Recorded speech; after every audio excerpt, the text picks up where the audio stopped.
Welcome to Mike's Podcast Club, a super supportive community for podcasters where the mission is simple. We're here to help everyone make brilliant podcasts. If you're watching the catch up on YouTube, hello.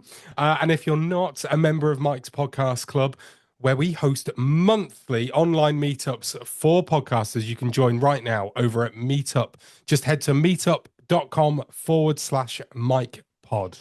And we're also on X too at Mike's Podcast Club. Now, on to this special session. If you're anything like me, you've probably heard of Podcasting 2.0, but aren't quite sure what it's all about. That's definitely how I feel about it.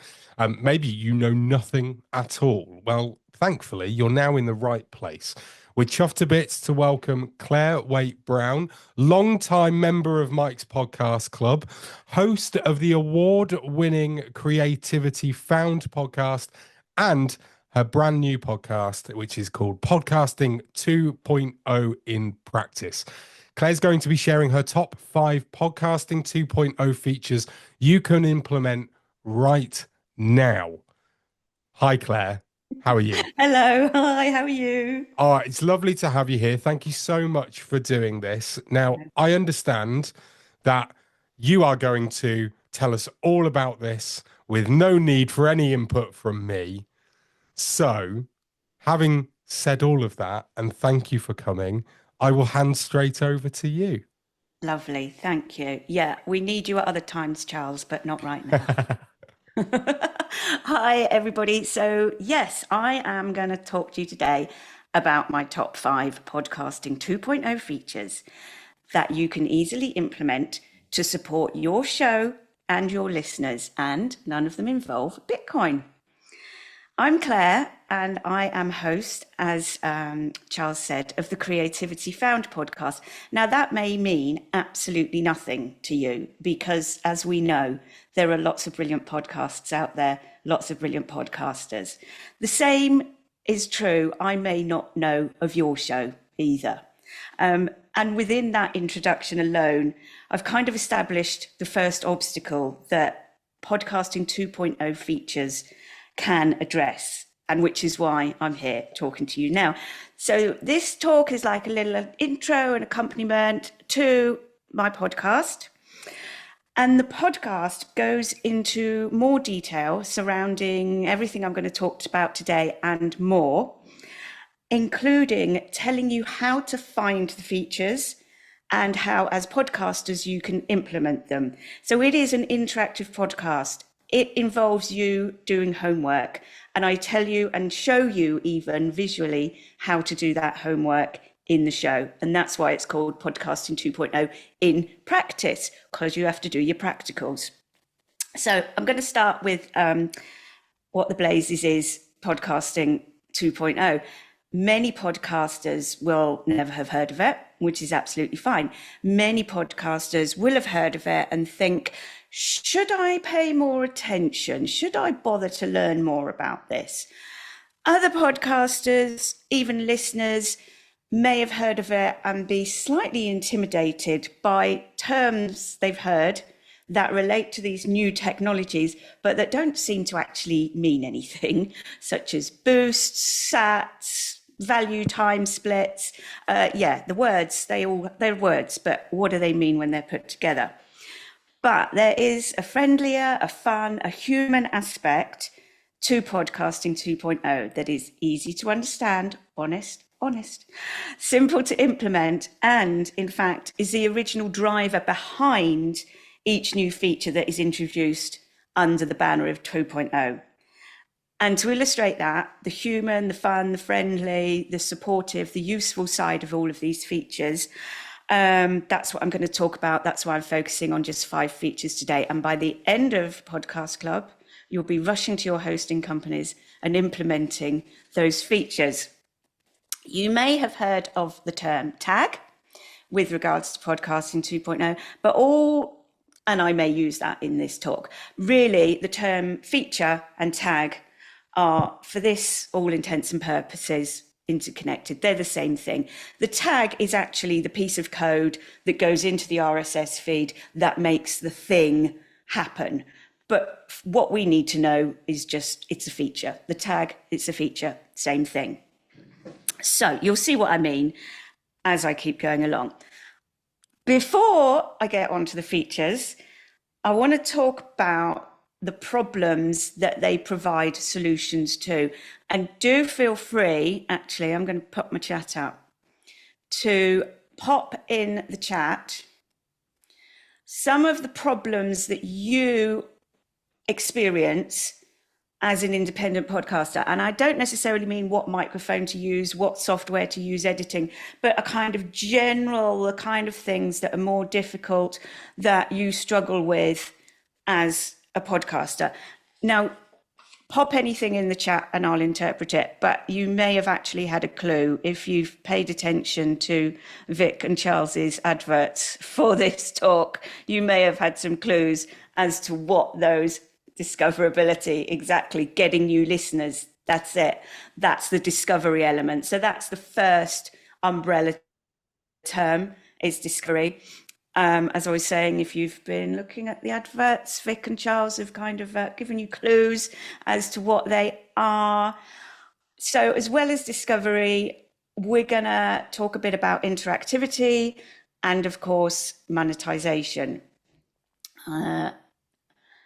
Discoverability for a listener is key to them finding shows, not because the show is at the top of a chart, not because the show is hosted by a celebrity, not because the show is backed by a big production company or a big marketing budget, but because they want to hear about a particular, possibly niche, subject matter, or they want to engage with contributors they've heard on other podcasts, or they like a particular genre, style, mode, subject matter of podcast, and they want to find more of the same or similar. So that's from the listener's point of view. How do they discover shows that aren't just the ones that are, you know, put in front of their faces by the BBC and Apple? I'm not casting nasturtiums on any production companies or anything like that. For podcasters, therefore, discoverability relates to the ways that we can improve our chances of being discovered. Now, if we go to, everybody is well aware of SEO for websites, and that good keyword usage can help your website get boosted up the rankings on the browsers. And we can do something similar within our podcasting practice, which doesn't mean putting loads of words in the show notes. That's not what we're talking about here, and just hoping for the best. So I'm going to talk a bit more about how we can use those parts of our shows that surround the actual audio to help us to get discovered.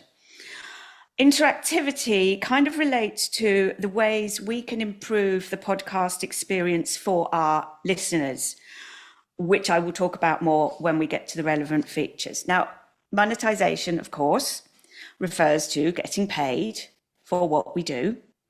However, as is explained in the actual podcast, in fact, tomorrow's episode of Podcasting 2.0 in Practice talks about this. Value doesn't have to actually mean money. It doesn't have to mean money payment. From the listener's point of view, monetization can relate to the ways you can return value to a show that you have gleaned value from. Basically, if you like a show and you want that show to continue running, you can support them financially or otherwise. So with all of that in mind, as I said, I'm going to tell you my top 10 features, but I'm going to tell them and I'm going to relate them back to how they help with discovery, interactivity, and or monetization. Are we all good so far? I can see a few people up there. Thank you. Also, quickly before I move on, can I just check? Let me know in the chat if you don't know. Do you know and understand what I mean when I talk about a podcast app or a podcast listening app? Is everybody knows what I mean by that? Cool. And the same with hosting company. You know what I mean when I talk about a hosting company. Brilliant. Thank you very much. Okay, so not all listening apps nor hosting companies support the features I'm going to talk about. So when I say you can do this in this app, what I'm actually referring to are modern podcast apps. Now, more and more apps, hopefully, as more and more people demand it because they like these features, more and more apps will start to support them, and more hosting companies will do, etc., will do as well. So a modern podcast app is one that supports some of these features, and we can talk more about that at the end as well. Modern podcast apps include Fountain, TrueFans, Podcast Guru, Pocket Casts supports a number of features, and I know is going to support more. Some of the more proactive 2.0 supportive hosting companies include Captivate, Buzzsprout, RSS.com, Blueberry. There are others. In early episodes of Podcasting 2.0 in Practice, next week's episodes, I actually do explain how you can find which apps support which features, and the same with the hosting companies. Okay, right, finally, onto the top point of the talk, the actual features. So my first feature is one that you're no doubt familiar with, and that is transcripts. A transcript is a written version of your audio.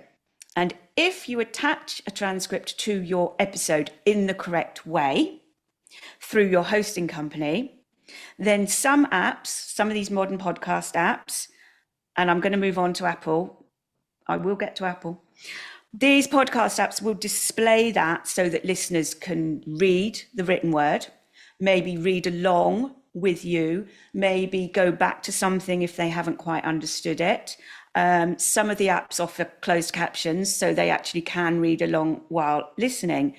And this, adding a transcript, is a nice thing that you can easily do for your listener, and of course can be especially useful for those with additional needs, which means that more people can interact with your show with the help of the visual word. So we're not blocking people off. You know, we're giving an extra gateway that if people want to learn about what you're talking about and their listening isn't their favorite thing, then the written word is there to help them as well. Now, from a discovery point of view, transcripts are great for podcast SEO, which means searching within podcast apps. It can help a little bit with wider SEO, but I'm not going to go into that right now. So within some of these modern apps, you can search for words within transcripts, and that searches across all of the podcasts. For example, I searched Pocket Casts, searching all podcasts, put in the search, I searched for the word Hinksey, which is an area local to me. I know that one of my guests spoke about this, and up popped, I searched Hinksey, and up popped that episode of Creativity Found with my particular guest that mentioned Hinksey Heights in Oxfordshire. So what we're talking about here is that someone could be searching for a specific term that specifically relates to their niche interest, and they can find your show because your show is talking about what they want to hear about. Okay. To make a transcript, you can use any of the AI platforms. I'm sure you're all well aware of those. Edit it, obviously, so you know that it reaches your very high standards. Then add it to your episode, as I mentioned earlier, with your hosting company. The hosting company uses the 2.0 technology to attach that transcript to the audio file so that that episode, when it goes to the apps that support 2.0 transcripts, the transcript can be found and accompanies that episode. Now, I did mention, before I get onto that, another cool thing about 2.0 transcripts, and you're going to find out in a minute why I keep saying 2.0 transcripts, is that you can change it at any time.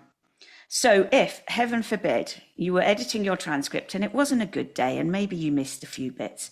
So 3 weeks after your release date, somebody comes to you and says, do you know that when you say paper, the transcript says pepper? Well, no, I didn't know that. But what I can do is I can now go into the transcript, I can change that, and future listeners will never know.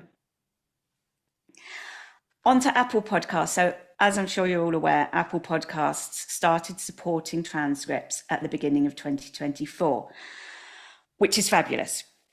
Something you need to be mindful of, however, is that Apple will not take your 2.0 transcript unless you tell it to. Apple will make its own transcript from your audio, which means you can't change it, you can't edit it, which means it might get things wrong. So what you can do is you can instruct Apple to take the 2.0 transcript. You need to go to your Apple Podcast Connect. I explain how to do this in the show, and there's just a little toggle you switch over, and then Apple will accept the 2.0 transcript. So you then have that control over the words that are being seen with your audio. Okay. Feature number 2 is chapters. Like transcripts, this concept has been around for a while.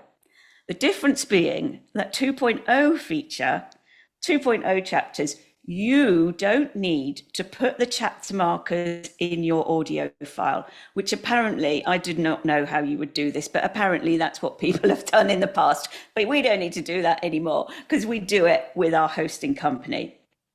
So again, as with transcripts, if you use the 2.0 feature with your hosting company, you can change those chapters at any time. You might want to change the title. You might want to change the timestamp.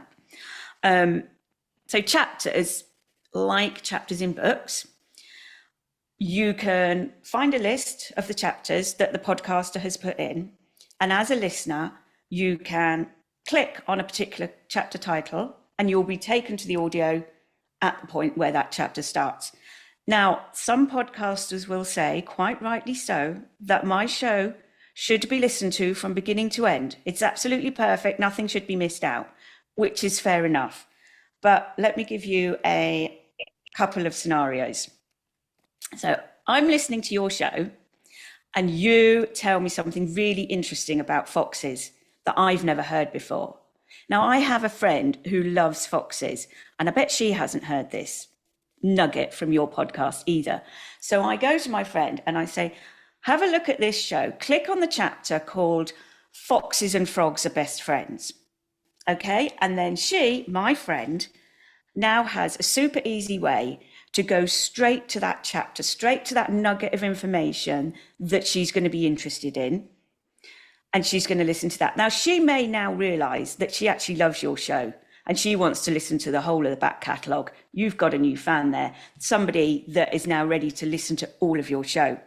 Had she been faced with the prospect of listening to a completely brand new show that she's never heard before, she doesn't know where this snippet of information is going to come from, she's going to have to listen to the whole thing, she doesn't know if she's going to like it or not, she may just decide, I just won't bother at all.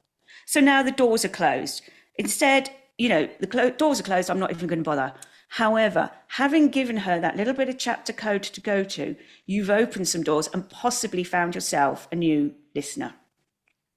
So that's a bit of interactivity there. Scenario 2. So you have a really, really good sports podcast and you talk about all the sports. Now, I really like sports, but actually I only really like rhythmic gymnastics, synchronized swimming, and women's rugby.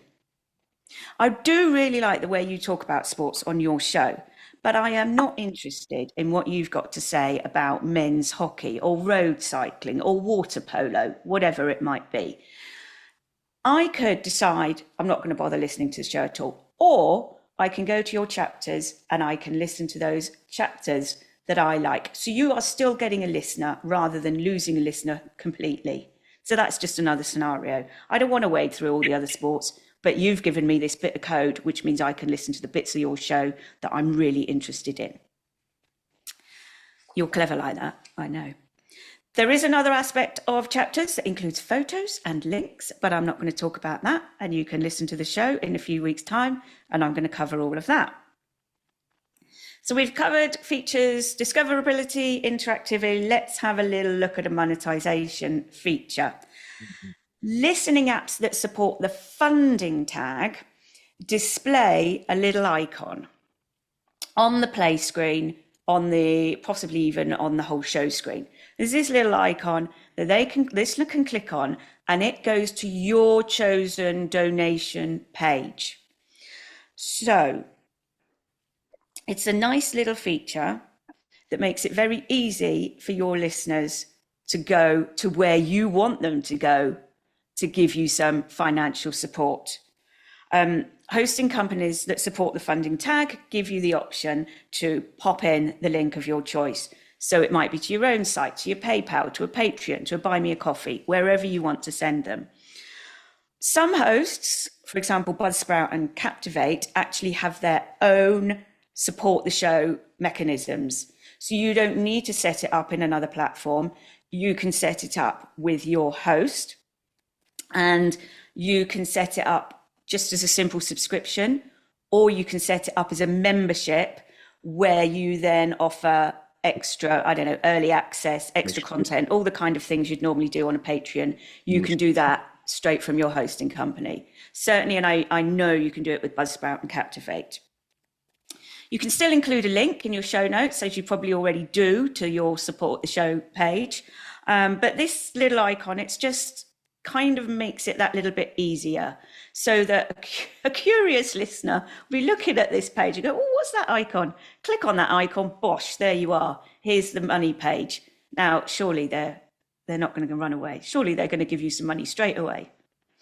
Who knows? But it makes it easier for them to get there. Bear in mind that this feature and others, but this feature in particular, does really require that you tell your listeners that it's there. You tell your listeners how to find it. You may also like to introduce incentives, perhaps mentioning people who have donated in a future episode. Basically, we want to help our listeners be able to support us and then thank them when they do, which might then entice them to do it again. Okay, we're nearly there, honest. Back to another discovery feature now. If you've already been using a modern podcast app, you might have seen photos on the episode of the host and the guest. And if the podcast creator has set this up, these are also linkable. For example, with Creativity Found, I have a membership, the Creativity Found Collective. And if a guest on my show is a member of that collective and has a web page on my website, then that is what I will link to on the photo of them that appears in the podcast app. On the episode of Podcasting 2.0 in Practice, a bit of a mouthful, I recorded with Jordan Blair on this feature. She likened it to IMBD. And in some of the apps, when it's set up, you can actually click on that person tag and they will show you all of the other podcasts that that person has guested on. So it's like when, certainly I have my mobile phone next to my armchair and I'm watching a film, I'm going, where have I seen that actor before? And I go to IMBD and find out, where I've seen him before. Or equally, cool, this Matthew McConaughey bloke, he's quite good, isn't he? What else has he been in? Maybe I'd like to watch some other films. So that's what it's like, but for podcasts. Okay, so if you are a guest on a podcast, ask them if they use the person tag and make sure you send them your best photo. Okay, we're here. My final feature, and I've saved the best till last. This is my favoritist Podcasting 2.0 feature because it is so super for us independent podcasters. And when I think of it, I think of us sitting around a campfire, all telling each other how great our shows are. So this is where independent podcasters can really support each other, support good quality content by recommending each other's show on their show pages in the listening apps. If your hosting company supports Podroll, all you need to do is you search for the show that you want to recommend. It pops up, you click on it, it goes into your Podroll. So then when somebody is listening to your show, they see the other shows that you've recommended. And when the listener then clicks on the art of one of those other shows, they go straight to that other show. So this feature, obviously, it's all about like, know, trust. Your listener who knows you, or at least feels like they do, they trust you. They see other shows that you recommend, not shows spat out by an algorithm, but shows that someone they respect, you, the podcaster, someone they respect, a show that they listen to, a show that they enjoy, a show that they value.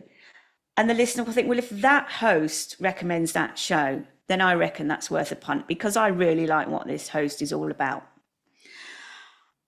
Okay, and those are all of the features, and I'm looking forward to questions. I just want to say that as human podcasters and human podcast listeners, you can think of podcasting 2.0 technologies, but they are ways for podcasters to give their listeners a better experience and for listeners to support the content that they love.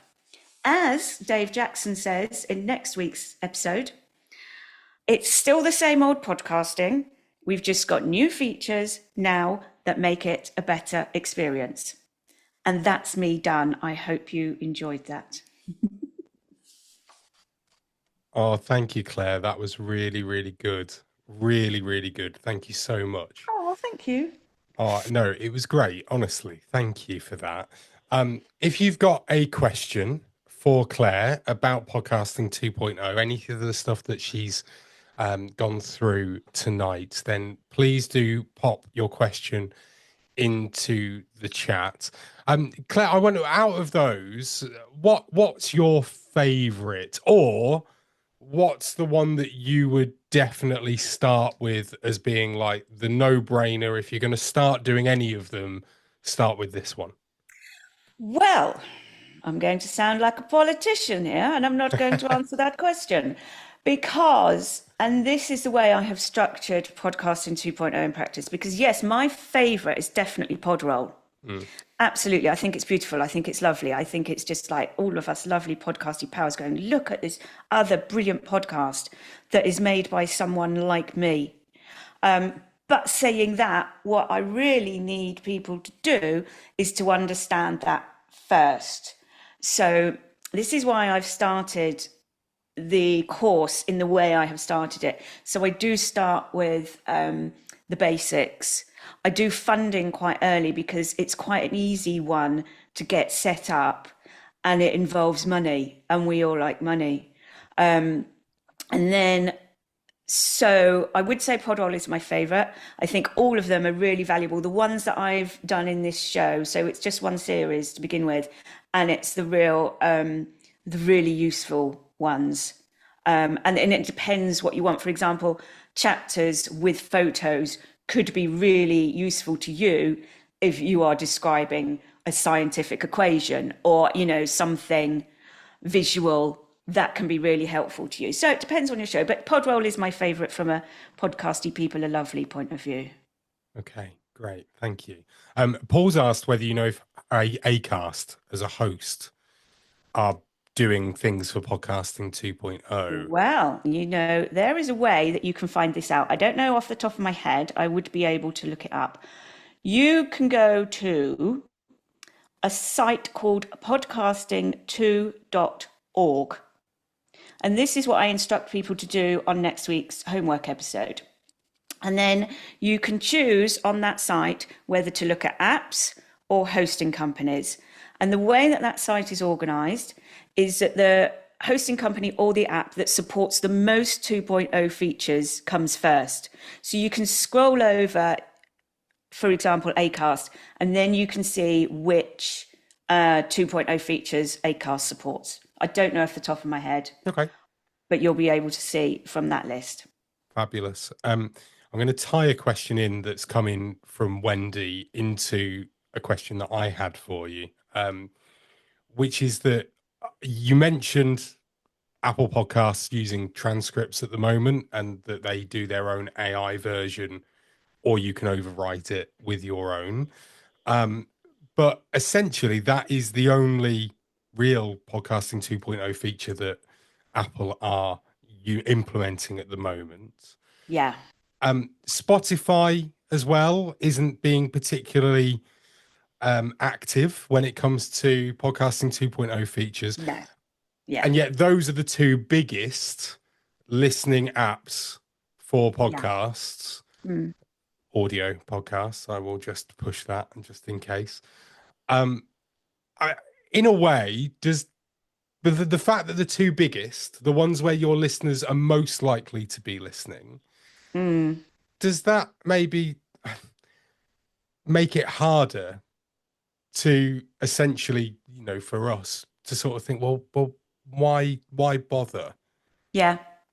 Yeah. I have personally experimented, not just through this show, but because I wanted to, looking at the other apps. So I no longer use Apple. I never used Spotify.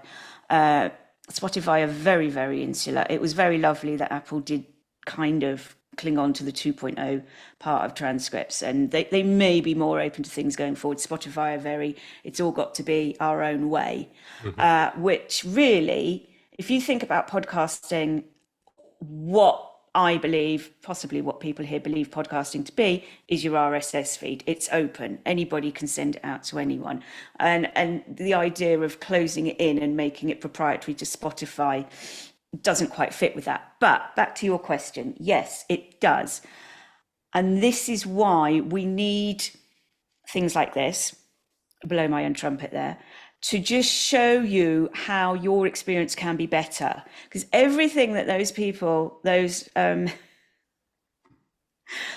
developers and the love, the techies and everything, everything that they're doing is because they see a vision of how things can be better, and they want to help us.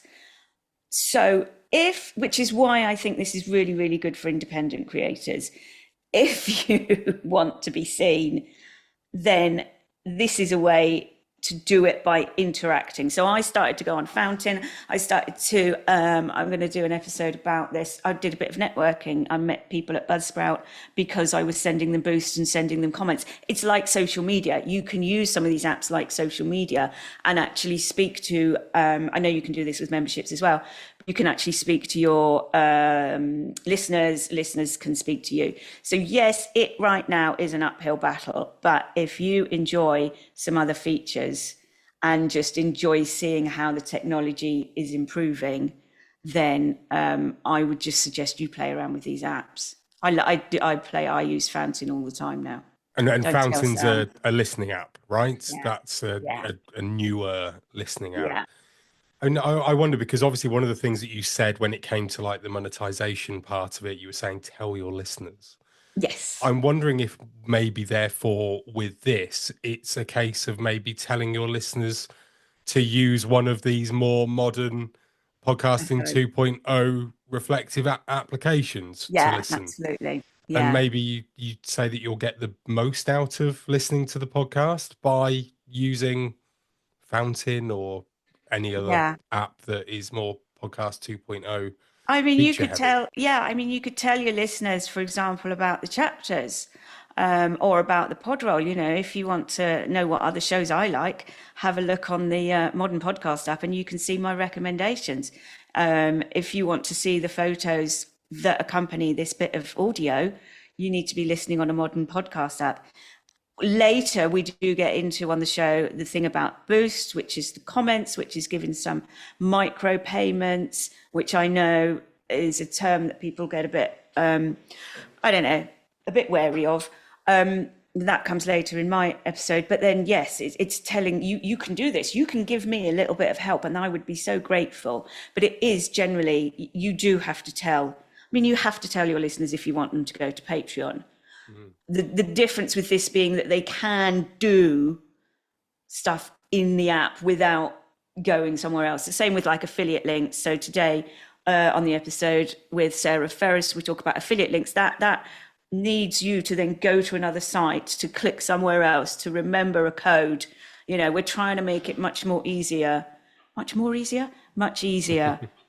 for your listeners to support you. But you do need to ask the heck out of them. I'm not going to lie.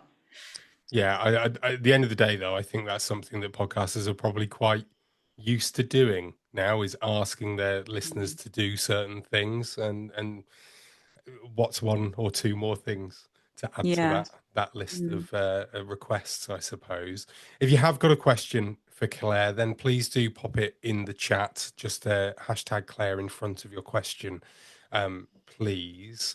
One of the things that we've had in was about basically just the overall of what 2.0 is, podcasting 2.0 is, because obviously I know you said it right at the beginning, but maybe a little bit of a reminder of just what, because I think that back to the very beginning where you had we called them meta tags, where when you were actually producing the episode in your DAW in your editing software, you could then add in all of this information that would Yeah. be in the RSS feed.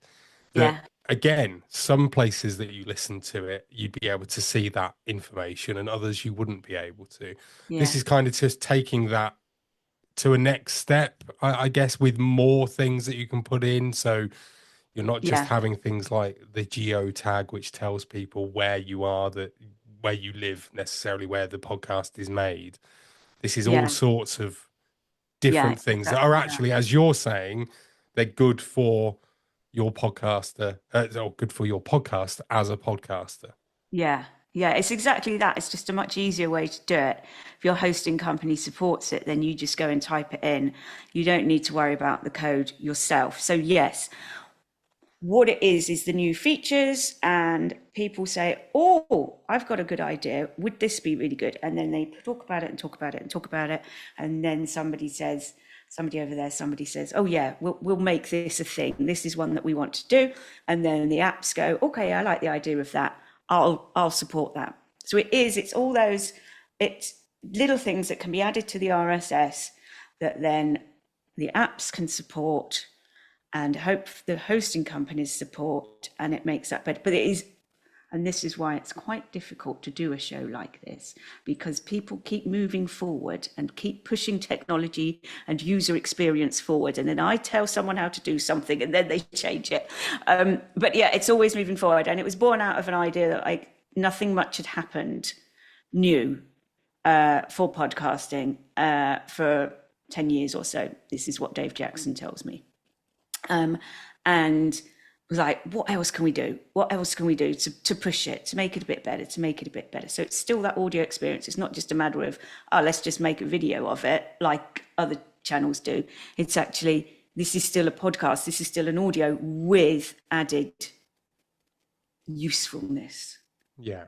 Okay. Lovely. But it's exactly like you're saying about putting that Yeah. metadata in. It is, yeah. I think it's that thing, because a lot of this stuff has been around for a long time, but it's, it gets mentioned in dispatches, if you like, in different places. Pod News are very good at popping out, the latest information about podcasting 2.0, whether it be new tags that can be used, or whether it's to do with new apps taking on board those features.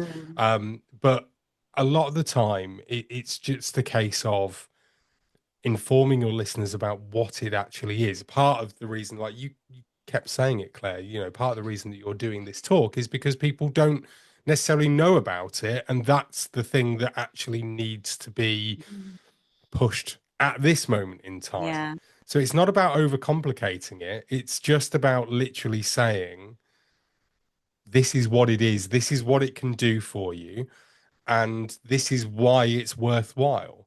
So I mean, I guess from Yeah. you, because you're doing this podcast, which is basically like a course. So you start at episode 1, listen to them in the correct order so that you can keep going. I know you're going to be having homework at the end of some of the episodes that you actually do. Yeah. Um, it's a really good way of you actually implementing, or you finding out about podcasting 2.0, so you can find out more and then try it as you go along. And I know it's something that you're doing with your own podcast, with Creativity Found. You're going through it, essentially restarting, and you're using everything that you're teaching in this podcasting 2.0 in practice Yeah. podcast, in that Creativity Found, so that Mm. you are actually practicing what you're preaching, in a way. Yeah. I think it's, if you didn't have the term podcasting 2.0, you would say, oh, hey, do you know you can do this thing now where you put the person's picture on your episode, and then if you click on, if that wasn't called podcasting 2.0, you'd go, oh, that's a brilliant new feature, isn't it? And everybody that's very, there's this, going to sound like? There's this like, there's the real people and there's the people that are making the things work. Well, there's the real people that don't understand what these things are, and all they're hearing is, oh, there's this great new thing, and then there's this new thing, and then you can listen to Pod News Weekly Review every week and go, oh, for God's sake, well, this has changed. What am I meant to? But I know that there are these features that if you just do it slowly, if you just do one at a time, you're going to go, oh yeah, that's not actually that complicated at all, is it? And it's quite useful. But if you listen to somebody else say, like Daniel J. Lewis goes on somebody else's show and he's there to talk about podcasting 2.0. So he's going to go location tag, person tag, this chapter, super chapters. Some of that stuff is actually you can do. Some of it you can't even do yet. Cross-app comments. This is something that people talk about all the time, but it's not actually possible yet. And that's going to be really confusing for you as a listener. Like, what's really happening? What? There's so much stuff. No, boom, too much. So come to my show, one thing first. Figure that out. Okay. You also get imaginary extra credit if you listen to the extra episodes. You know, the next chapter is on another feature. Okay, I learn about the feature, do the homework, maybe do the extra credits like reading around the subject. Okay, I've got the hang of that now. Go on to the next one, because it is easier and so cool and so fun. Really, it is, I promise. Okay, that's brilliant. Claire, thank you so much for sharing all of that expertise. It has been absolutely fabulous having you here to talk to us about those 5 podcasting 2.0 features that you can implement now. I think it's a really good place to start. Obviously, you've got podcasting 2.0 in practice, your brand new podcast. You can find it wherever you get your podcasts. But I imagine that if you go and listen to it on a modern podcasting app, you might even get even more benefit from Well, that. to start with, you listen to it wherever you get it. And then as you're listening on, if you're interested in what's coming up, then you may well want to explore. And the same with hosting companies. I'm not saying, right, you need to change your hosting company straight away. I'm saying, listen to what features there are, see what your hosting company supports. If they don't support it, maybe ask them to support it. I'm not saying let's all just abandon ship. Maybe ask your hosting company to put in a ticket to support this. And if real people, real podcasters, real podcast listeners are interested in this, then it may move forward. Brilliant, Claire. Thank you so much for Thank you coming for on. having It's me. It's been, been brilliant. oh, it has been brilliant. Thank you so much. Thank you. Brilliant. If you're watching on YouTube, you can join Mike's Podcast Club right now. Just go to meetup.com/MikePod. The link is in the description below. Come join us. We have loads of talks and we get loads of podcasters together to help each other out so that they can make even better podcasts. Thank you very much. Goodbye.